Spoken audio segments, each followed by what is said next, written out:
Hi friends, இன்னைக்கு ரொம்பவே டேஸ்டியான ரோட்டுக்கடை பரோட்டா சால்னா ரெசிபி தாங்க பார்க்க போறோம். ரொம்பவே சூப்பரா இருக்குங்க.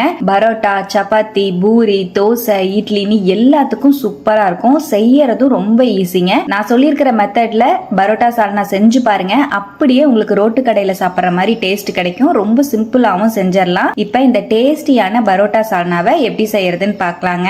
மிக்ஸி ஜார்ல 1/4 கப் அளவுக்கு தேங்காவை துருவி சேர்த்துக்கலாங்க.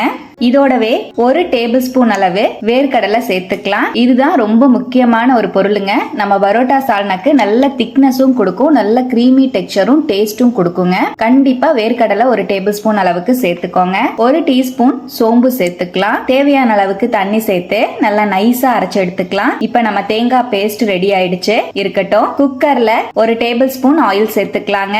1 துண்டு பட்டை, 2 ஏலக்காய், 5 கிராம்பு சேர்த்துக்கலாம். 1 பிரியாணி இலை ஆட் பண்ணி 1/2 டீஸ்பூன் அளவுக்கு கல்பாசி சேர்த்துக்கலாம். கல்பாசியும் கண்டிப்பா சேர்த்துக்கோங்க. அப்பதான் அந்த பிளேவர் வந்து நல்லா இருக்கும். நல்லா ஃப்ரை பண்ணிட்டு இதோடவே 2 பெரிய வெங்காயத்தை நல்லா பொடியா நறுக்கிட்டு ஆட் பண்ணிக்கலாம். நல்லா வதக்கி விட்டுக்கலாம். வெங்காயம் நல்லா டிரான்ஸ்பரண்ட் ஆகணும். 1 கொத்து கருவேப்பிலை சேர்த்துக்கலாம். நல்லா கலந்து விட்டுருவோம். இதோடவே 1 டேபிள் ஸ்பூன் அளவுக்கு இஞ்சி பூண்டு பேஸ்ட சேர்த்துக்கலாங்க. நல்லா கலந்துக்கலாம். இஞ்சி பூண்டோட பச்சை வாசம் போகணும். அந்த அளவுக்கு வதக்கி விட்டுக்கலாம். இப்ப நல்லா வதங்கிடுச்சு.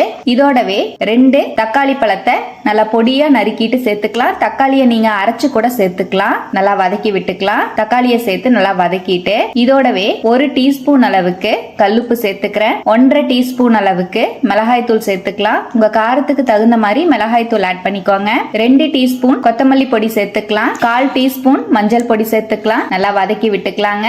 பொடியெல்லாம் சேர்த்து நல்லா 1 நிமிஷம் கலந்து விட்டுட்டேன். மீடியம் ஃபிளேம்லயே நல்லா கலந்து விட்டுக்கோங்க. இப்ப நல்லா கலந்துட்டு இதோடவே 1 கையளவுக்கு புதினா தலை சேர்த்துக்கலாம். புதினா சேர்க்கறனால நல்ல மணமாவும் இருக்கும், பிளேவரும் சூப்பரா இருக்கும். நல்லா கலந்து விட்டுட்டு இதோடவே நம்ம அரைச்சு வச்சிருக்கிற தேங்காய் பேஸ்ட் சேர்த்துக்கலாம். தேங்காய் பேஸ்டையும் சேர்த்து நல்லா கலந்து விட்டுறலாங்க. நல்லா கலந்துட்டு தேவையான அளவுக்கு தண்ணி சேர்த்துக்கலாம். மிக்ஸி ஜார் அலசி நான் 1 கப் அளவுக்கு தண்ணி சேர்த்திருக்கேன். எக்ஸ்ட்ராவா 1 கப் தண்ணி சேர்த்திருக்கேன். நல்லா கலந்துக்கலாம். நம்ம சால்னா இந்த திக்னஸ்ல இருக்கிற மாதிரி பாத்துக்கோங்க. அப்பதான் பரோட்டா, சப்பாத்தி, பூரி எல்லாத்துக்குமே கரெக்டா இருக்கும். உப்பு செக் பண்ணிட்டு தேவைப்பட்டா சேர்த்துக்கலாம். எனக்கு எக்ஸ்ட்ராவா 1/2 டீஸ்பூன் உப்பு சேர்த்துக்கிறேன். நல்லா கலந்து விட்டுறலாம். அவ்வளவுதான். இப்ப குக்கர் மூடி 2 விசில் விட்டு இறக்கிக்கலாங்க.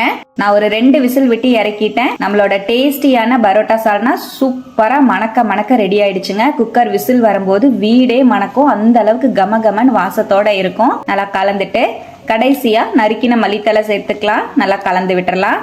அவ்வளவுதான். ரொம்பவே டேஸ்டி அண்ட் சிம்பிளான பரோட்டா சால்னா சூப்பரா ரெடி ஆயிடுச்சுங்க. இட்லி, தோசை, சப்பாத்தி, பூரி, பரோட்டான்னு எல்லாத்துக்கும் சூப்பரா இருக்குங்க. கண்டிப்பா இதே போல ரோட்டுக்கடை பரோட்டா சால்னாவை நீங்களும் வீட்ல ட்ரை பண்ணி பாருங்க. ட்ரை பண்ணி பார்த்துட்டு எப்படி வந்ததுன்னு கமெண்ட்ல மறக்காம என் கூட ஷேர் பண்ணிக்கோங்க. நம்ம சேனலை இப்பதான் ஃபர்ஸ்ட் டைம் பாக்குறீங்கன்னா சப்ஸ்கிரைப் பண்ணி பெல் ஐக்கானையும் பிரஸ் பண்ணி வச்சுக்கோங்க. லைக் பண்ணிக்கோங்க.